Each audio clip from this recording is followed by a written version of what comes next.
এবার নারদকান্দে আদালতে চার্জশিট পেশ করল ইডি। চার্জশিটে রাজ্যের শাসক দলের হেভিওয়েটদের নাম রয়েছে।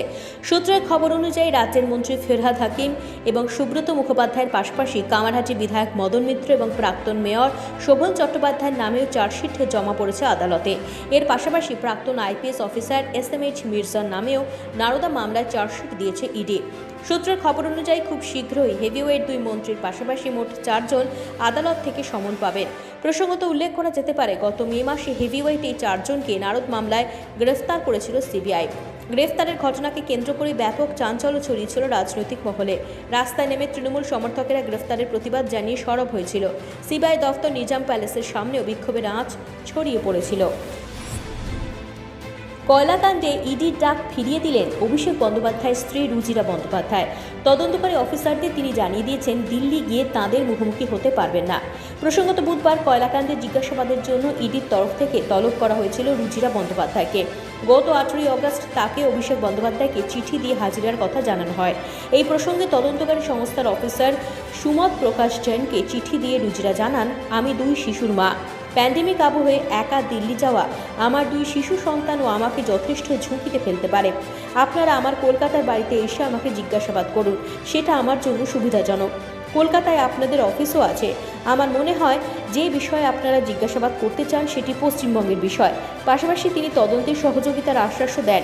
কিন্তু রাজনৈতিক মহলের মতে রুজিরার এই চিঠির পর আগামী 6 তারিখ দিল্লিতে অভিষেক বন্দ্যোপাধ্যায় ইডির সামনে হাজির হবেন কিনা সেই বিষয়ে সন্দেহ রয়েছে।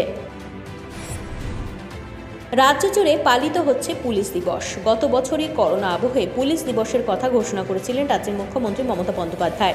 সেই মতো এবছরেও পালিত হচ্ছে পুলিশ দিবস। একই সঙ্গে বুধবার লালবাজারেও পুলিশ দিবস পালিত হলো। উপস্থিত ছিলেন কমিশনার সোমেন মিত্র সহ কলকাতা পুলিশের একাধিক পদস্থ কর্তারা। কমিশনার এদিন জানিয়েছেন, করোনা আবহে পুলিশ দিবস পালিত হলেও সেইভাবে মহা সমারোহে তা পালন করা সম্ভব হয়নি। তবে বিভিন্ন শপিং মল, মাল্টিপ্লেক্স সহ শহরের বিভিন্ন জায়গায় পালিত হচ্ছে বিশেষ দিনটি এবং শহরের বিভিন্ন প্রান্ত থেকে মানুষের কাছ থেকে পুলিশ দিবসের শুভেচ্ছা বার্তা তারা পাচ্ছেন। সোশ্যাল মিডিয়ার মাধ্যমেও তারা শুভেচ্ছা বার্তা পেয়েছেন বলে জানান কমিশনার। তিনি সমস্ত পুলিশ কর্মীদের পক্ষ থেকে সমস্ত কর্তব্যরত police officer, home guard, civic volunteer এবং যারা অবসরপ্রাপ্ত হয়েছেন তাদের সবাইকে শুভেচ্ছা জানিয়েছেন।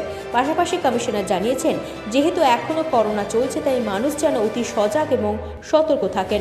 প্রত্যেক মানুষ যেন মাস্ক ব্যবহার করেন। যদি কোনো ব্যক্তির করোনা 2টো ভ্যাকসিন নেওয়া হয়ে থাকে তার মানে এই নয় তিনি করোনা মুক্ত হয়ে গেছেন। সামনে পুজো আসছে, সমস্ত দোকানে দোকানে মানুষের ভিড় জমেছে, তাই ক্রেতা বিক্রেতা উভয়কেই সতর্ক থাকতে হবে। উপাচার্য এবং তার পরিবারের সদস্যদের জন্য 3 বেলা খাবারের ব্যবস্থা করলেন বিক্ষোভরত পড়ুয়ারা। গত শুক্রবার থেকে বিশ্বভারতীর পড়ুয়াদের একাংশ ঘেরাও করেছে বিশ্বভারতীর উপাচার্য বিদ্যুৎ চক্রবর্তীকে। তিনি তার বাসভবনে ঘেরাও রয়েছেন। এই অবস্থায় উপাচার্যের অভিযোগ, তিনি এবং তার পরিবারের সদস্যদের খাবার দিচ্ছে না বিশ্বভারতীর বিক্ষোভরত পড়ুয়ারা। আর এই অভিযোগ শুনে এগিয়ে এলেন এই আন্দোলনরত পড়ুয়ারা। তারা বুধবার সকালে উপাচার্যের নিরাপত্তা কর্মীদের কাছে পৌঁছে দিলেন উপাচার্যের ব্রেকফাস্ট। যদিও নিরাপত্তারক্ষীরা সেই খাবার দেননি উপাচার্যের নির্দেশ না থাকায়। পড়ুয়াদের দাবি, উপাচার্য বলে বেড়াচ্ছেন তার খাবার নাকি আমরা আটকে রেখেছি, কিন্তু এমনটা আমরা কখনোই করতে চাই না। সেই জন্য এদিন সকালে তার ব্রেকফাস্ট আমরা নিরাপত্তারক্ষীদের কাছে পৌঁছে দিলাম। এরপর দুপুর এবং রাতের খাবারও যথাসময়ে তিনি পেয়ে যাবেন। যতদিন এই বিক্ষোভ চলবে ততদিন 3 বেলা করে তার খাবার আমরা পৌঁছে দেব নিরাপত্তারক্ষীদের কাছে। গত 15 অগস্ট আফগানিস্তানের মাটি দখল করেছিল তালিবানরা। তারপর থেকে নানা আতঙ্ক যেন কিছুতেই পিছু ছাড়ছে না আফগানিস্তানের অধিবাসীদের। গত মঙ্গলবার সকাল থেকে কাবুলের বিভিন্ন এটিএম কাউন্টারের সামনে চোখে পড়ে লম্বা লাইন, যা দেখে প্রশ্ন উঠতে শুরু করেছে। উল্লেখ্য, গত সোমবার রাতে আফগানিস্তান থেকে উড়ে গিয়েছে শেষ মার্কিন বিমান। তারপর থেকেই পুরোপুরি তালিবান শাসনের সূচনা হয়ে গিয়েছে রহমত চাচার দেশে। এই অবস্থাতে দেশের অর্থনৈতিক পরিকাঠামো ভেঙে পড়ার আশঙ্কাতে তাই এখন থেকে এটিএমগুলিতে লাইন দিয়েছেন আফগানের আম আদমিরা। এই প্রসঙ্গে কাবুলের এক মহিলা সাংবাদিক মুস্কা সঙ্গা নিয়াজি জানান, এর পিছনে আসলে কাজ করছে দেশের অনিশ্চিত ভবিষ্যৎ। আর এই পরিস্থিতির সূচনার আগেই তাই সকলে চাইছেন হাতে যত বেশি সম্ভব নগদ টাকা রাখতে। তালিবান আমলে অর্থনৈতিক পরিকাঠামো ভেঙে পড়লে আগামী দিনে বিপদ বাড়বে।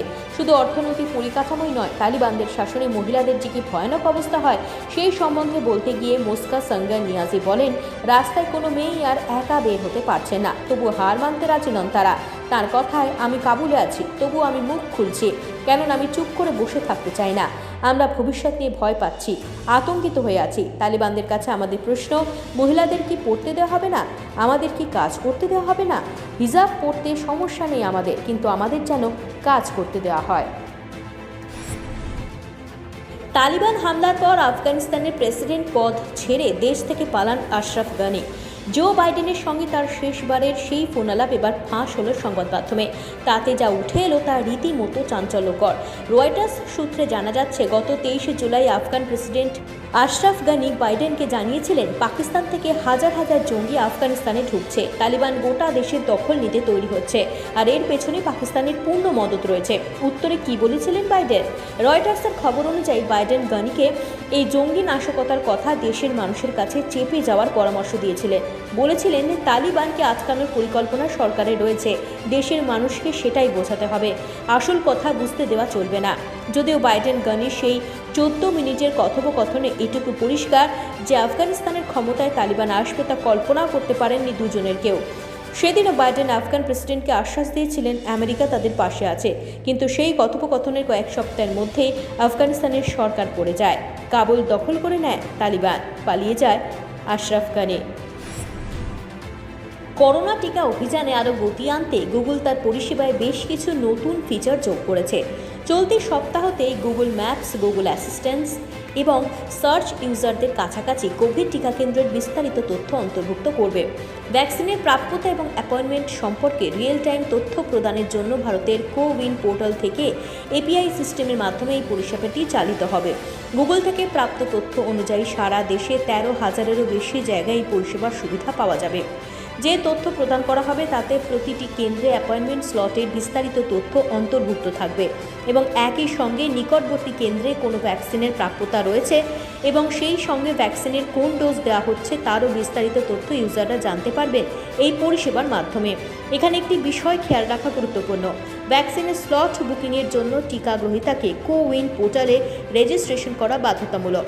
গুগল ম্যাপস, গুগল অ্যাসিস্ট্যান্ট এবং সার্চ ইউজারদের একটি লিঙ্ক দেবে, যার মাধ্যমে সহজেই তারা কোউইন পোর্টালে গিয়ে নিজেদের নাম রেজিস্ট্রেশন করিয়ে নিতে পারবেন। জুলাই মাসের 7 তারিখেই বার্ধক্যজনিত কারণে চিরতরের জন্য পরলোকের উদ্দেশ্যে গমন করেছেন দিলীপ কুমার। ভারতীয় চলচ্চিত্র জগতের ইতিহাসে সায়রা বানু দিলীপ সাহেবের প্রেম কাহিনী যেন ঠিক সিনেমার মতোই। দুজনে ছিলেন হরিহর আত্মা। ব্যক্তিগত জীবনে শত ওঠাপড়া সত্ত্বেও দিলীপ কুমারকে কখনো কাছছাড়া করেননি অসমবয়সী সায়রা। এবার গুরুতর অবস্থায় হাসপাতালে ভর্তি হলেন সায়রা বানু। প্রবীণ বলিউড অভিনেত্রীর শারীরিক পরিস্থিতি দেখে তড়িঘড়ি তাকে হাসপাতালে ভর্তি করা হয়েছে। সংবাদ মাধ্যম সূত্রের খবর, বর্তমানে আইসিইউতে রয়েছেন দিলীপ পত্নী।